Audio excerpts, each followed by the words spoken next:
Hello, this is Matthew Armstrong on day 12 of our 100-day juice feast. And Victoria couldn't be, well, she's not with us this evening because she went to bed early. She's doing some cleansing, so she just wanted to be lying in a dark room and just let the juices and just let her body do its work as it works through and detoxes. And but I'm sure she'll be back with us tomorrow for the next video. Personally, I was yesterday I was going through something I want to talk about is just the cleansing detox symptoms, and I haven't gone through any major detox symptoms so far. This is 12 days. The first few days I did get light headache and some tiredness, things like that. Nothing too serious. But the thing that does come up quite a lot is the emotional detox symptoms. And yesterday I was feeling like a sadness, goes up and down. At one point yesterday I was out going for a walk and I decided just to skip, and I was just skipping down the road like a little kid, So the emotions come and go, and you get moments of clarity, moments of joy, moments of inspiration. A few days ago I was out walking. Generally when I'm walking this happens, I got this moment of inspiration when all these different principles of healing kind of came into place like a jigsaw for me, and I was like, wow, I'm gonna write that down and put that into my system. And it was so clear in my head at the time. When I got back, I didn't think of writing it down immediately. Later on that day I got this cloudiness and I forgot the whole thing, and I was just really frustrated for a couple of days as it just wasn't there anymore, but then it came back now, so that's good. So yeah, even yesterday I was feeling these emotions of sadness and like of loss, and this what can happen. Just to give you a heads up that when you're juice cleansing or any sort of fasting or cleansing or feasting, anything like that, one of the biggest things is the emotional detox. And quite often the brain will try and sabotage. It will come in and say, you don't want to be doing this because it's making you feel sad or depressed or angry or whatever, and there's always an excuse to stop doing it. So it's good to know that these things happen, and it doesn't matter who we are or who you are. We've all got work to do within ourselves. We've all got things to process through our cells, through our nervous systems, through our brains, through our consciousness.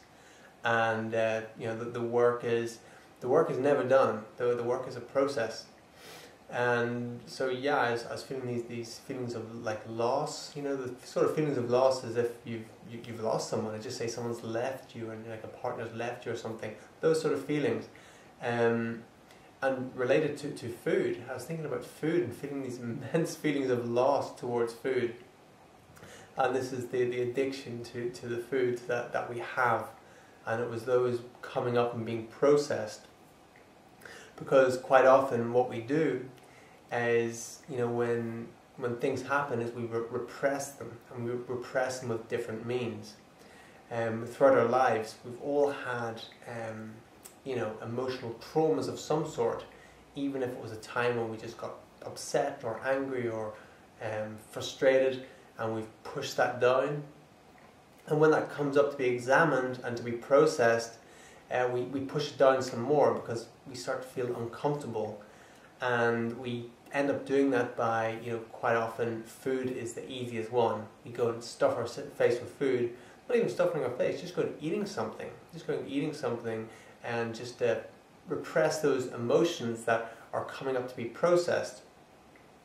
So that was something I was finding, and even if you're a raw foodist, you think you've dealt with that, but really you haven't. There's more work to do. There's more levels, and quite often when someone becomes raw food, then a lot of stuff comes up, and they're eating gourmet raw food, and pushing it back down, eating the thick butters and all the nuts and everything, gives us that comfortable, heavy feeling.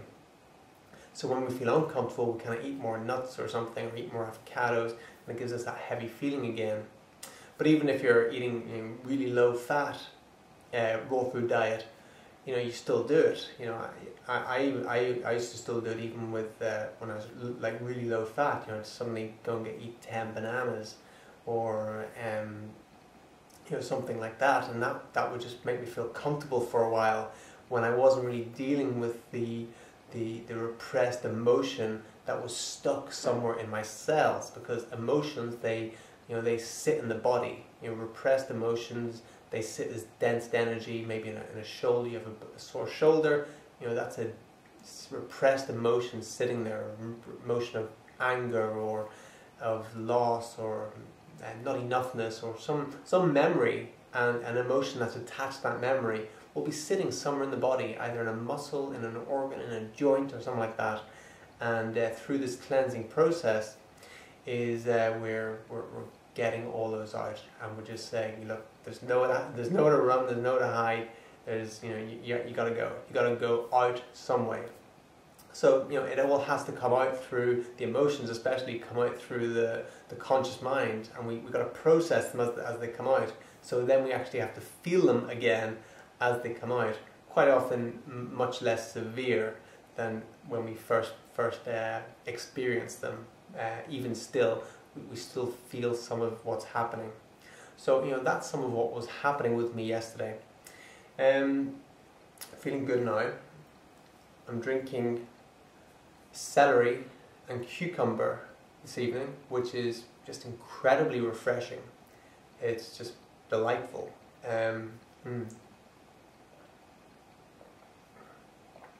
It just feels so clean and pure, alkalizing. So that's a great one. Try that. And even if you think that's going to be too green for you, you can put in some sweetness, put in some apples. So have apple, celery and cucumber. That's a really good one. Or you can put some lemon in with that, squeeze some lime in with that. That's a nice one as well. Or a bit of both. A bit of apple, a bit of lemon, cucumber, celery. That's a great juice. But if you're quite alkaline already, you've done some cleansing and juicing, then get that one into you. It's good. Yeah. So, food is the main one that we do it with, but we also do it with alcohol. I remember a time in my life when every single weekend I had to drink something. It was one night when I was maybe in my early 20s where I couldn't go for more than 2 weeks. 2 weeks was my maximum I could go without going out and knocking back 6 or 7 beers. And that was, again, things were coming up to be processed, and I had to go and repress them and push them back down, and was drinking alcohol was one of the things I used to do it with.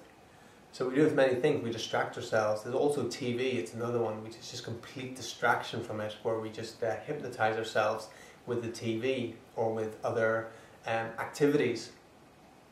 But we have to come to a place where we have to do the work at some stage. It's never going to go away. Even at the end of our life, we still have to process at some stage, and whatever we don't process in this life, we're going to have to process it in the next life. So we got to do the work. We got to do the work. So we may as well do the work now. Get it over and done with. If you know what I mean. Get the processing done. So I hope that makes sense. It's not too kind of far up there. But we have our nervous systems have to process everything that's in it, and it has to happen at some stage. That's the point I want to get across. So there's no point procrastinating on it, because it's not going to go away. We can't repress it, no matter how many times, no matter what we drink or what pills we pop or how much food we eat. It's still going to be there. It's just waiting. It says you have to deal with me sometime. And so we may as well deal with it now, because once we do deal with it, then it brings us to a whole new level of joy and gratitude and love and peace that we have in our lives.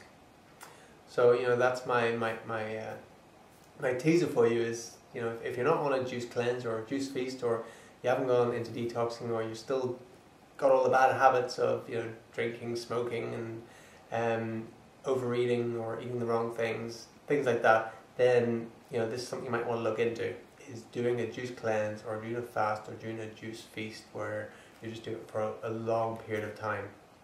And because once you do it for what we're doing as 100 days, You know, there's not much that can stay in your body after that. It has all the crap has to get out. All the dense energies, all the dense manifestations, the entities, the parasites, all those things, they have to leave, because they're like, God, that's a long time, you know, to stay without the stuff that they want, and they want the horrible stuff, you know.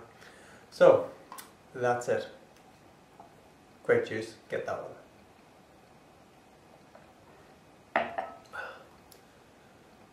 I was going to show you yoga posture. Okay.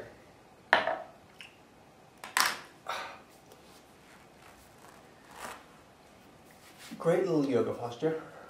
Sitting down one this evening is sit up nice and high. You can feel your bones underneath you. Sit up in your bones. Have your toes pointing upwards. Back straight. Hands heart center. Placed together. Breathe in. As you breathe in, stretch your hands up, and then breathe out and bend forward at the waist. So you're reaching down, grasping your ankles, and you're bending forward at the waist. So you're not bending down like this here. You're keeping your back straight, keeping your chest up, breathing deeply, and it's just your waist that bends. So put your tension on your waist and bend forward at your waist. And once you've gone as far as you can either grasp your shins, your ankles, your feet. But again, it's not how far you can stretch, it's just getting in the correct posture for your alignment and your breathing, and then holding it. And as you breathe out, you can push it a bit further.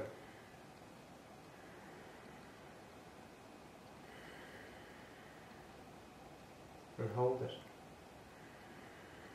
Put your attention on your breath, breathing in deeply. And put your attention on your hips and lower back again, bending forward from the hips and lower back.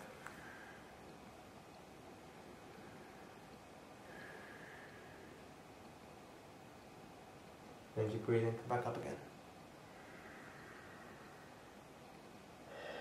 Relax there. Because the temptation is to just think, okay, I want to get my head on my knees or something and go like this here. But that's not correct. You want to be bending forward at the waist, opening up your chest, breathing deeply, moving forward. And then eventually, as you get really flexible, your stomach will go onto your thighs as you move down, and your torso is still straight. So that's an excellent posture, especially for the hamstrings. Especially a lot of us these days are driving a lot, sitting at desks. Our hamstrings are really tightening up, much more than they should be. And the majority of people these days can't touch their toes, and it's a big